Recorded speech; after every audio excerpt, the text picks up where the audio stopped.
Grace ടൈമിൻ്റെ ഏറ്റവും പുതിയൊരു വീഡിയോയിലേക്ക് ഏവർക്ക് സ്വാഗതം. എല്ലാവർക്കും സുഖമാണെന്ന് വിചാരിക്കുന്നു. ഞാനും ഇവിടെ സുഖമായിരിക്കുന്നു. ഇന്നൊരു ഈവനിങ് വ്ളോഗുമായിട്ടാണ് കേട്ടോ വന്നിരിക്കുന്നത്. അപ്പോൾ നമ്മുടെ വീഡിയോ ഇഷ്ടമാവുന്നവർ തുടക്കത്തിൽ തന്നെ ഇതൊന്ന് ലൈക്ക് ചെയ്യാൻ മറന്നു പോവല്ലേ. അതുപോലെ തന്നെ നിങ്ങളുടെ അഭിപ്രായം കമൻറ്റായിട്ടും അറിയിക്കണേ. അപ്പോൾ ഞാൻ എന്തായാലും നിങ്ങൾ അയക്കുന്ന കമൻറ്റിനൊക്കെ മറുപടി അയക്കാറുണ്ട്. അപ്പോൾ പിന്നെ അങ്ങനെയാണല്ലോ അങ്ങോട്ടും ഇങ്ങോട്ടൊക്കെ ഒരു കോണ്ടാക്റ്റ് ഉണ്ടാവുക. അപ്പോൾ ഇന്ന് ഒരു 2:30 വരെ സ്കൂളുണ്ടായിരുന്നുള്ളൂ. അപ്പോൾ വന്ന് ഒന്ന് ഫ്രഷായി കഴിഞ്ഞപ്പോൾ 4 മണിക്ക് മക്കൾക്ക് എന്തെങ്കിലും ഒന്ന് ഉണ്ടാക്കി കൊടുക്കണം എന്ന് വിചാരിച്ചിട്ടാണ് കേട്ടോ ഞാൻ ഫ്രിഡ്ജ് തുറന്നത്.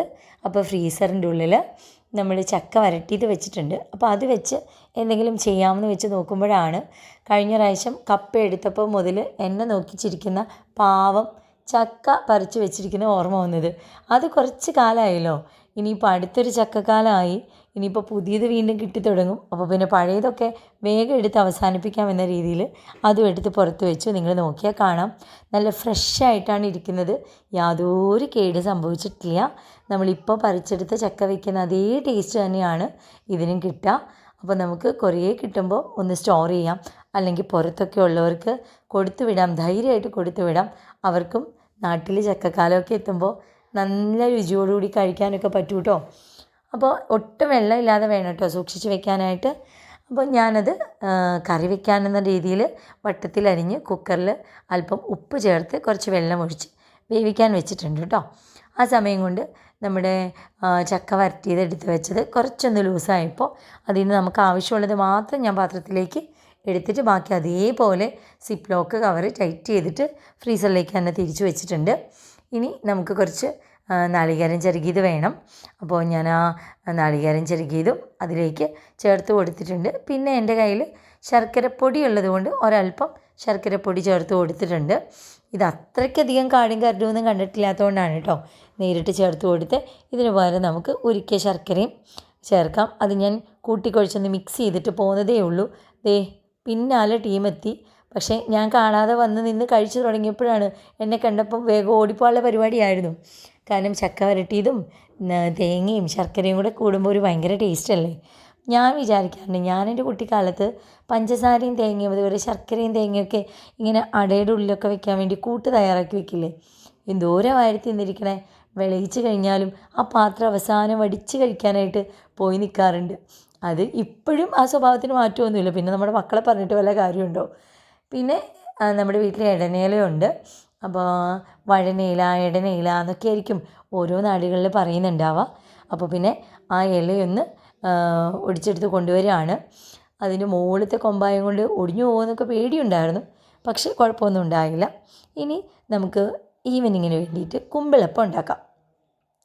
ഞാൻ നമ്മുടെ കൂട്ടിലേക്ക് ഒരല്പം ഗോതമ്പ് മാവോട് ചേർത്തിട്ടാണ് കേട്ടോ നമുക്കൊരു പിടിച്ചെടുക്കാൻ പാകത്തിലേക്ക് ഒന്ന് മിക്സ് ചെയ്തെടുക്കുന്നത്. അതൊക്കെ അതിൻ്റെ പാകം അനുസരിച്ച് എന്ത് വേണമെങ്കിൽ ചെയ്യാം. അരിപ്പൊടി വേണമെങ്കിൽ അരിപ്പൊടി ചേർത്ത് കൊടുക്കാം, ഗോതമ്പൊടി വേണമെങ്കിൽ ഗോതമ്പൊടി ചേർത്ത് കൊടുക്കാം. അപ്പോൾ എന്തായാലും കുറച്ച് നാളായിട്ട് എന്ത് കാര്യത്തിനും അമ്മയുടെ കൂടെ സഹായത്തിന് എന്ന രീതിയിൽ ഈ 2 ടീമും അപ്പുറത്തും ഇപ്പുറത്തും ഉണ്ടാവും. എനിക്ക് തോന്നുന്നത് വാരി തിന്നാണോ ഇന്നത്തെ പർപ്പസ് എന്ന് എനിക്കറിയില്ല. അതോ കുമ്പിൾ കുത്താനുള്ള സന്തോഷമാണോ. എന്തായാലും കുമ്പിൾ കുത്താനുള്ള പരിപാടിയായിരുന്നു. ആദ്യത്തെ 2-3 നല്ല ഭംഗിയായിട്ട് ഫ്ലോപ്പായെങ്കിലും അവസാനമായപ്പോൾ അവർ നന്നായിട്ട് ചെയ്തു തുടങ്ങി കേട്ടോ. പിന്നെ ഞാൻ വിചാരിക്കും, ആദ്യമൊക്കെ ഫ്ലോപ്പായിട്ട് തന്നെ നമ്മൾ എന്തെല്ലാം കാര്യങ്ങൾ പഠിച്ചിരിക്കുന്നു. അപ്പോൾ നമ്മൾക്ക് ദേഷ്യം വരാതെ നമ്മളവരെ അടുത്തിരുത്തി അവർ ചെയ്യാനൊരു ചാൻസ് കൊടുത്താലല്ലേ അവർക്ക് പഠിക്കാൻ പറ്റുള്ളൂ. അല്ലെങ്കിൽ നമുക്ക് തിരക്ക് പിടിച്ച് ജോലി ചെയ്യുന്ന സമയത്ത് ഇവരിങ്ങനെ പിന്നാലെ എന്തെങ്കിലുമൊക്കെ ചെയ്ത് നടന്നാൽ നമുക്ക് ദേഷ്യമൊക്കെ വരുമല്ലേ. പക്ഷെ ഞാൻ വിചാരിക്കാറുണ്ട്, ഇങ്ങനൊരു ചാൻസ് കൊടുത്തില്ലെങ്കിൽ എന്നാലേ ഇതൊക്കെ ഇവരും പഠിക്കാം. അങ്ങനെ അവർ കൂടെ കൂടി ഞങ്ങൾ 3 പേരോട് കൂടി കുമ്പിളപ്പത്തിന് വേണ്ടിയ കുമ്പിളിൽ അപ്പത്തിന് വേണ്ടിയുള്ള മാവൊക്കെ നിറച്ച് സെറ്റാക്കി വെച്ചിട്ടുണ്ട്. ആ സമയത്തേക്ക് ഞാൻ ചക്കയിലേക്ക് ഒരു അരപ്പ് തയ്യാറാക്കാനായിട്ട് ഒന്ന് മിക്സിയുടെ ജാറിലേക്ക് നാളികേരം ഒക്കെ ഇട്ടൊന്ന് ഒതുക്കിയെടുക്കാൻ പോയിട്ടുണ്ട്. ഇനി നമുക്ക് ഇഡലി തട്ട് വെച്ച് ആവി വന്ന സമയത്ത് അതിലേക്ക് നമ്മുടെ കുമ്പിളപ്പത്തിന് വേണ്ടിയിട്ടുള്ള കുമ്പിളുകളെല്ലാം ഇറക്കി വെച്ചിട്ടുണ്ട്. ഈ ഇലയിൽ അപ്പം ഒന്ന് ആവി വരുമ്പോൾ തന്നെ ഒരു പ്രത്യേക മണം കേട്ടോ. എനിക്ക് തോന്നുന്നു ഇത് ഇഷ്ടമില്ലാത്തവരൊക്കെ ഉണ്ടാവുമോ എനിക്കറിയില്ല. കാരണം ഇതിനിപ്പോൾ പ്രത്യേകിച്ച് ഉള്ളിൽ ഡയറക്റ്റ് ഫില്ലിംഗ് അല്ലല്ലോ. ഇത് ഒരുമിച്ച് മിക്സ് ചെയ്ത് വരുമ്പോൾ ആ ഇലയിൽ നിന്ന് വരുമ്പോൾ ഒരു മണം, ഒരു പ്രത്യേക രുചിയാണ്. അല്ലെങ്കിൽ പഴയൊരു സ്വാദാണ്. പിന്നീട് ഞാൻ എവിടെയൊക്കെയോ വായിച്ചിട്ടുണ്ട്, ഇതിപ്പം കുമ്പിളപ്പം കിട്ടുന്ന ഹോട്ടലുകളുണ്ട്, അല്ലെങ്കിൽ ചെറിയ ചെറിയ കടകളുണ്ട്, പഴയ നൊസ്റ്റു സ്നാക്കായിട്ടുണ്ടെന്നൊക്കെ കേട്ടിട്ടുണ്ട്. ഇവിടെ അടുത്തൊന്നും ഞാൻ കണ്ടിട്ടില്ല. അപ്പോൾ നമ്മുടെ കുമ്പിളപ്പം അവിടെ റെഡി ആവുന്നുണ്ട്. ചക്കയപ്പം, കുമ്പിളപ്പം എന്നൊക്കെ പറയൂലേ, അതിൻ്റെ കൂട്ടത്തിൽ നമ്മുടെ കറിയിലേക്ക് എരിശ്ശേരിയിലേക്കുള്ള വറവും ഞാൻ ഇട്ടെടുത്തിട്ടുണ്ട്. അപ്പോൾ ഇന്ന് ഈവനിങ്ങിൽ സത്യത്തിൽ ഈ എരിശ്ശേരി ഉണ്ടാക്കേണ്ട പ്രത്യേകിച്ച് ഒരു കാര്യം ഉണ്ടായിരുന്നില്ല. കാരണം നമുക്ക് കറിയും കാര്യങ്ങളൊക്കെ ഇരിപ്പുണ്ട്. രാവിലെ ജോലിക്ക് പോകുന്നതിന് മുമ്പ് നമ്മളെല്ലാം വൈകുന്നേരത്തൊക്കെ റെഡിയാക്കി വെച്ചിട്ടാണല്ലോ പോകുന്നത്.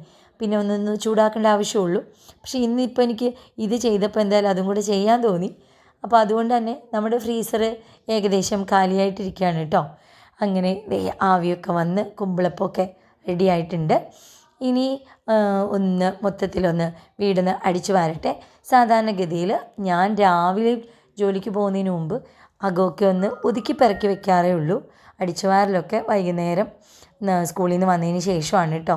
വീടൊക്കെ ഒന്ന് അടിച്ചിട്ട് ഒന്ന് ക്ലീൻ ചെയ്ത് വരിക എന്നുള്ളത്.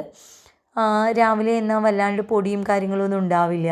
നമുക്ക് എല്ലാം ഒന്ന് അതാത് പ്ലേസിലേക്കൊന്ന് എടുത്തു വെച്ച് കഴിഞ്ഞാൽ തന്നെ പകലിപ്പോൾ ആരെങ്കിലും വീട്ടിൽ വന്നാലും കുഴപ്പമില്ല, വീട് വൃത്തിയായിട്ട് തന്നെ കിടക്കുന്നുണ്ടാവും. നമ്മൾ ജോലിക്ക് പോവുകയാണെങ്കിലും വേറെ ഇഷ്യൂസൊന്നുമില്ല. പിന്നെ നമ്മുടെ വീട്ടിൽ ജോലിക്കാരൊന്നും ഇല്ല. നമുക്ക് വളരെ എന്തെങ്കിലും വലിയ ഫങ്ഷനോ അത്യാവശ്യമൊക്കെ ഉണ്ടാവുമ്പോൾ നമുക്ക് ഞാനൊരു ചേച്ചീനെ കാണിക്കാറുണ്ടല്ലോ, നമ്മുടെ ഗീതേച്ചി, അങ്ങനെയുള്ള സമയങ്ങളിൽ വരവേ ഉള്ളൂ. അല്ലാതെ സ്ഥിരമായിട്ട് പണിക്കാരിയും വീട്ടുകാരിയും ഒക്കെ ഞങ്ങളൊക്കെ തന്നെയാണ് കേട്ടോ. എല്ലാവരും കൂടെ ഒരുമിച്ച് ചെയ്യണമെന്ന് മാത്രം.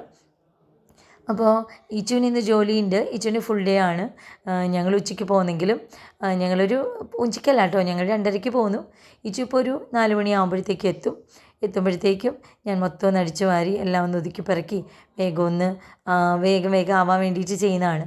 സാധാരണഗതിയിൽ ഇതൊരു 5 മണിക്ക് ശേഷം നടക്കുന്ന പരിപാടിയാണ് കേട്ടോ.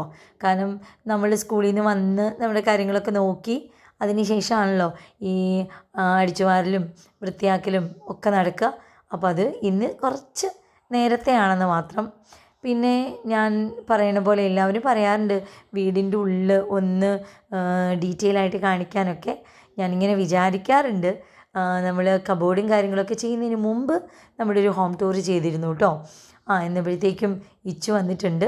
മക്കൾ എവിടെ നിന്നാണെന്നറിയില്ല, ഓടിത്തുള്ളി പോകുന്ന കണ്ടു കഴിഞ്ഞാൽ ഞാൻ എപ്പോഴും വിചാരിക്കും അപ്പനെ ഏതാണ്ട് ദുബായിൽ നിന്ന് വരുന്ന പവറിലാണ് കേട്ടോ ഇവരോടുക. എന്താണോ ചെയ്തിരിക്കണേ അവരെവിടെയാണെങ്കിലും വിത്തിൻ സെക്കൻഡ് ആ വണ്ടിയുടെ സൗണ്ട് കേൾക്കുമ്പോൾ ഫ്രണ്ടിലുണ്ടായിരിക്കും. പിന്നെ ഒരു 10 മിനിറ്റ് വൈകി കഴിഞ്ഞാൽ നമുക്കൊരു സ്വസ്ഥത തരുമില്ല കേട്ടോ. അപ്പോൾ എന്താ വരാത്തേ, അപ്പനെ വിളിക്ക് എന്ന് പറഞ്ഞിട്ട്. അപ്പോൾ ഇതൊക്കെ കാണുമ്പോൾ നമുക്കൊരു സന്തോഷമാണ്. ആ ഒരു പണ്ടത്തെ കാലത്തെ റിലേഷൻ അല്ലല്ലോ ഇപ്പോൾ അപ്പനും മക്കളും തമ്മിൽ. കുറച്ചുകൂടി ഒരു ഫ്രീഡം, ഫ്രണ്ട്സ്, ആ ഒരു സ്റ്റൈലിലുള്ളൊരു റിലേഷനല്ലേ. അങ്ങനെ കീപ്പ് ചെയ്ത് പോകാൻ പറ്റട്ടെ, അവർക്കെല്ലാം പറയാൻ പറ്റുന്നൊരു അപ്പനും അമ്മയും ആവാൻ ഞങ്ങൾക്ക് പറ്റട്ടെ എന്നൊക്കെ തന്നെയാണ് പ്രാർത്ഥന കേട്ടോ. അപ്പോൾ വേഗം ഞാനൊരു കട്ടൻ കാപ്പി ഇട്ടു. കട്ടൻ കാപ്പി ഞങ്ങൾ കുറച്ച് ദിവസമായിട്ട് കട്ടൻ ചായ, കട്ടൻ കാപ്പി, പാൽ ചായ വല്ലപ്പോഴും എന്നൊക്കെ ആക്കി വെച്ചിട്ടുണ്ട്. ഈ നോമ്പ് കാലം നോക്കിയിട്ട് എത്ര താളം പോകുന്നൊന്നും അറിയില്ല കേട്ടോ. വീക്കെൻഡിൽ നമ്മൾ ചായയൊക്കെ കുടിക്കും. ഇട ദിവസങ്ങളിൽ ഇങ്ങനെ കട്ടൻ ചായയും കട്ടൻ കാപ്പിയൊക്കെ തന്നെയാണ് ഇപ്പോഴത്തെ പരിപാടി. അപ്പോൾ മക്കൾക്കുള്ള പാലും കുമ്പിളപ്പവും അതുപോലെ ഞങ്ങൾക്കുള്ള കാപ്പിയും ഒക്കെ എടുത്തിട്ട് എന്നാൽ പിന്നെ ഇന്ന് ഫ്രണ്ടിലിരുന്നിട്ട് കാപ്പി കുടിക്കാമെന്ന് വിചാരിച്ചു. ഒന്നുകിൽ ഫ്രണ്ടിൽ അല്ലെങ്കിൽ ബാക്കിൽ. അകത്ത് ഇരുന്ന് കാപ്പി കുടിക്കലും അങ്ങനെയുള്ള പരിപാടി കുറവാണ്. കാരണം ഏറ്റവും കൂടുതൽ ഒരുമിച്ച് ഒന്ന് കാറ്റും കൊണ്ട് ഇരിക്കാൻ പറ്റുന്ന സമയം ഇതാണല്ലോ. അപ്പോൾ പിന്നെ ഞങ്ങൾ ഒരുമിച്ചിരുന്ന് ഒന്നുകിൽ ഫ്രണ്ടിലിരിക്കും അല്ലെങ്കിൽ പിന്നാമ്പുറത്തിരിക്കും. പിന്നാമ്പുറത്ത് വേറെയായിട്ട് നമുക്ക് അത്യാവശ്യം സ്ഥലമുള്ള കാരണം ഒരുമിച്ച് വർത്താനം പറഞ്ഞ് അവിടെ ഇരിക്കും. അങ്ങനെയൊക്കെയാണ് പരിപാടികൾ. അപ്പോൾ ഇന്നത്തെ ഈവനിങ് വിശേഷങ്ങൾ ഇതൊക്കെ തന്നെയാണ് കേട്ടോ. എനിക്ക് കൂടുതലും ഇങ്ങനെ എന്തെങ്കിലുമൊക്കെ ഇവർക്ക് ഉണ്ടാക്കി കൊടുക്കാനാണ് ഇഷ്ടം. പിന്നെ എന്താ പറയുക, അത് കുറച്ച് ആരോഗ്യകരമായ കാര്യമാണല്ലോ എന്നൊക്കെ വിചാരിക്കും.